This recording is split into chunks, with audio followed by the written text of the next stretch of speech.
So we now proceed to the most celebrated episode of Bhagavatam, which is the Rasa Lila. We saw last few episodes the whole sequence of the leading up to this episode, which is the Sharat Purnima night when Krishna plays the Venu Ganam and draws all the gopis, and then when the gopis are in the midst of Krishna, they feel a slight pride, and based on that, Krishna disappears, and then they sing their hearts out in Gopi Geetam, which we saw a very beautiful song of separation and intense longing.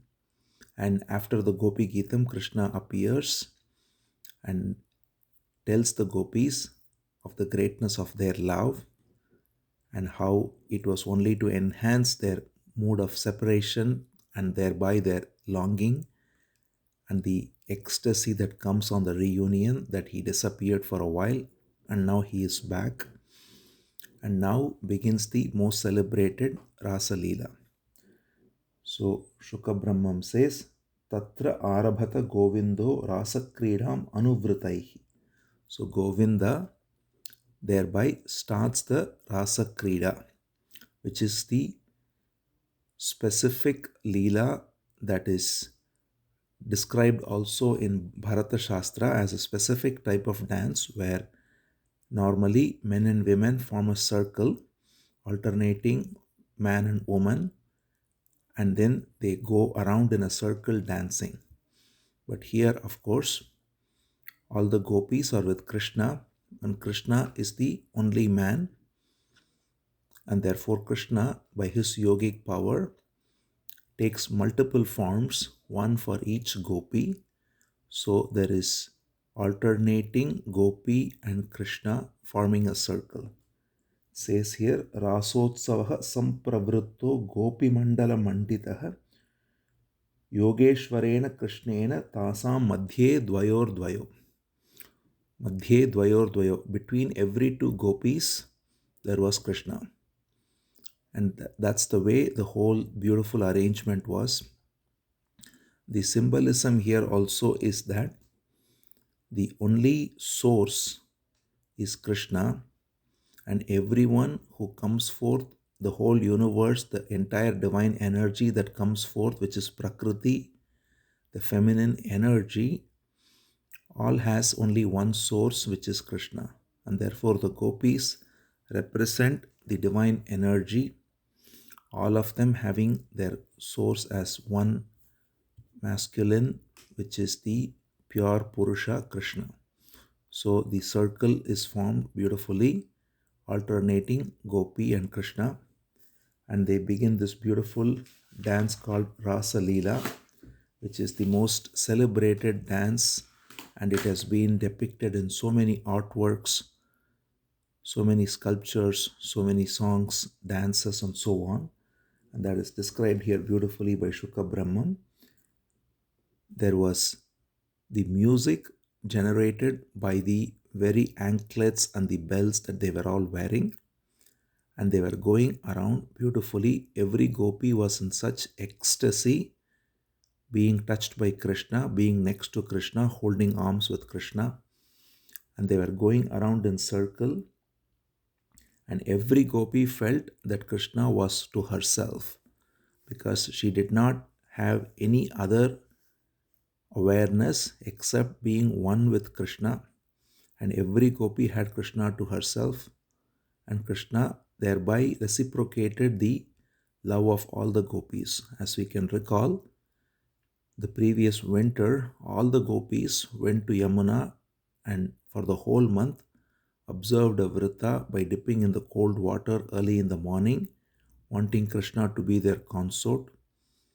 And Krishna said, your wish will be satisfied next Sharat Purnima. And accordingly, the word is kept. And that's why Brahma also called him Satyavrata. Every time any word is given to any devotee, it is kept completely. So here also Krishna fulfills it by being the consort for every gopi in this beautiful way. All the Gandharvas are all assembling in their subtle form, watching this most elaborate and most intimate and most sweetest pastime. It is said that Shiva himself comes and watches this. Brahman, all the Devas come and watch it. All the Gandharvas are pouring flowers, showers of flowers that are sprinkled on them.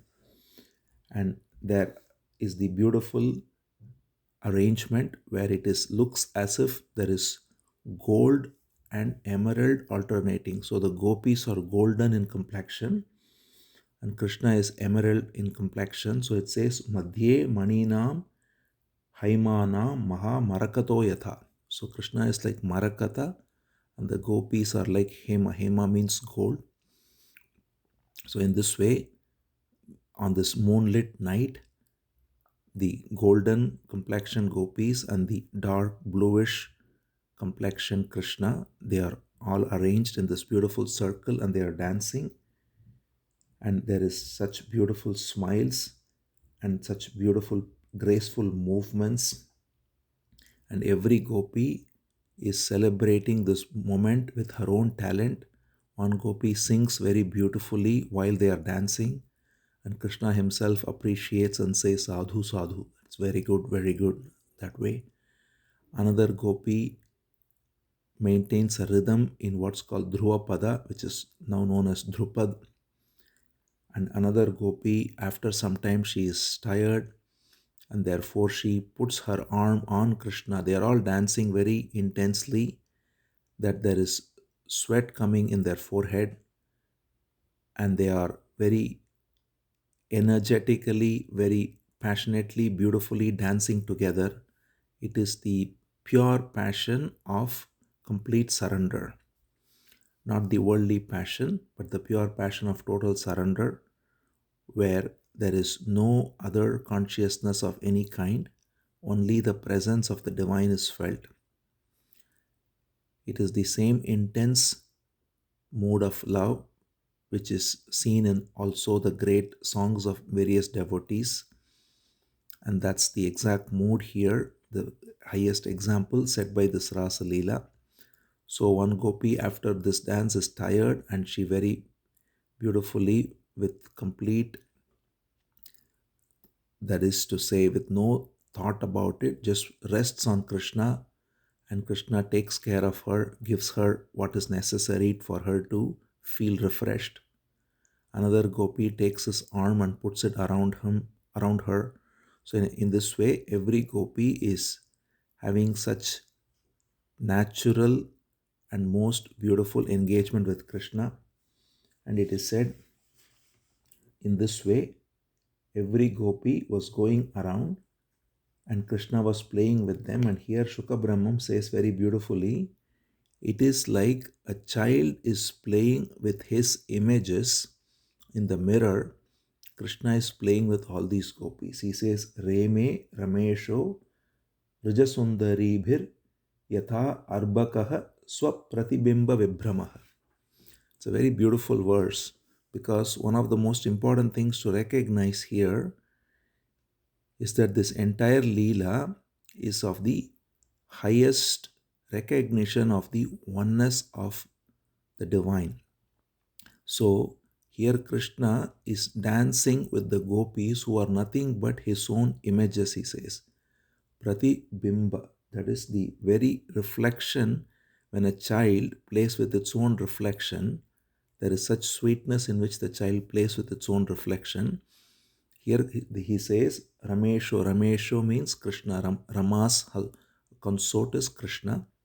So Ramesho, Vrajasundaribhir Yatha. So with all these beautiful women of Vraja, he was dancing just as a child would play with his own reflections.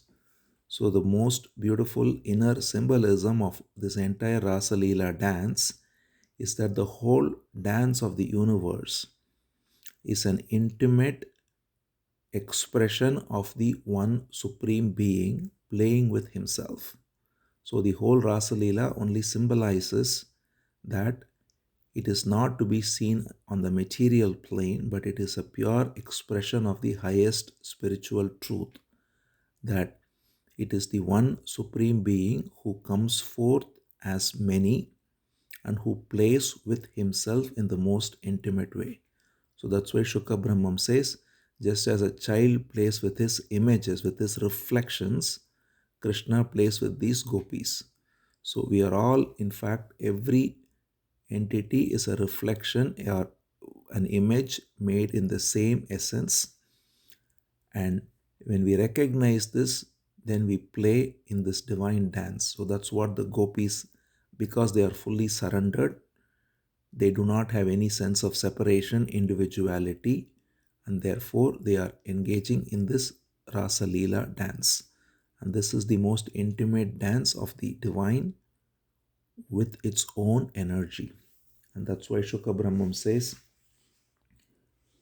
Bhagavan was enjoying in this Leela with himself. He says, Krutva Tavantam Atmanam Yavatir Gopayoshitah Remesa Bhagavan Tabir Atmaramo Api Leelaya.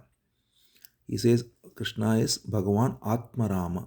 Bhagavan Atmarama Leelaya. So Bhagavan is the name for the one who is fully self-realized and who is fully having all happiness within himself. Atmaramaha means the entire well or the fountain of happiness is seen as within. So this Atmarama, which is Krishna, he is as a Leela, as a play, playing with himself and thereby giving this most wonderful pastime for everyone's happiness as well. So this whole pastime of Krishna intimately dancing is the expression of the dance of the surrender of everyone who is freed of the sense of me. When the false sense of me goes away and when one surrenders fully to the divine, then every moment is simply a dance of the divine that's happening in the most intimate way. And that's what this Rasa Leela symbolizes. So Shukha Brahmam, that's why he says Krishna was sporting with himself. Atmanam Tavantam Atmanam Yavatir Gopayoshitah. So he was playing with himself while being with the gopis. Gopis being simply an image of himself. And in this way, they all played very beautifully on this moonlit night on Yamuna's banks. And then they all entered Yamuna too. So after some time, they were all very tired by the dance. And so Krishna led them all to enter the waters of Yamuna. And they were all inside the waters, sporting in the waters too, sprinkling water on each other. And seeing this most wonderful sight, it is said all the Gandharvas showered flowers and Yamuna was full of flowers. And in this way, they all had the maximum intense mood of joy in this union. And then they came out. It is said that when they were sporting in this way, moon itself decided to sit and still and watch. And because of that, the night was getting longer because the movement of the moon is what makes the night proceed. It is said that the very moon and the stars, the 27 nakshatras, all of them became still, watching this most exquisite and unparalleled display of divine love. And therefore, the night was long. The gopis did not feel any sense of time. Time was made to stand still, and this long night was full of such divine mood of love. And then they walked out of Yamuna, and there was such beautiful breeze blowing, and they walked for some time. They again danced, and in this way the whole night was spent in this most intimate Rasa Leela. And then as early morning approached, Krishna asked them to go back to their houses, and they all left with no sense of how much time they were with Krishna, but fully surrendered and therefore only having this mood of love in their heart as they went back. So when all this is described by Shuka Brahmam, Parikshit asks a question for the sake of others. Parikshit, being a grandson of Arjuna and being a very intimate devotee of Krishna, he simply asks for the sake of everyone so that nobody would look at this in the way of simply material plane. So he asks, normally it is said that Krishna has come to establish dharma. But here, what we see here is when he enters the waters of Yamuna, first of all, it is said that one cannot enter the waters of a river in the middle of the night. Normally, if we go to Ganga, it is always said, or any Yamuna or Narmada, any river, after sunset till the next early morning Brahma Muhurta sunrise, the rivers are not supposed to be disturbed. One ought not to enter the waters. And so that already was violated. And not only that, all the gopis, as we know, were all from various families with various responsibilities. They left all that and they spent the whole night with Krishna. So Parikshit asks, Sansthapanaya dharmasya prashamaye tarasya cha avatirno hi bhagavan amshena jagadishwara. Krishna Jagadishwara came with his amsha, which is Balaram, in order to establish dharma. As said in Gita 2, Krishna says, Dharma sansthapanartaya sambhavami yuge yuge.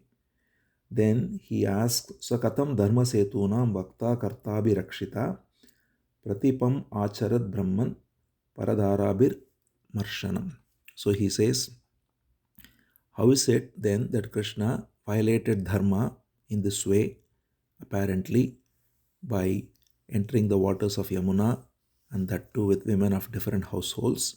Please explain this. So Shuka Brahmam very beautifully explains that first of all, Krishna being the supreme being, he is beyond all the relative plane of right and wrong.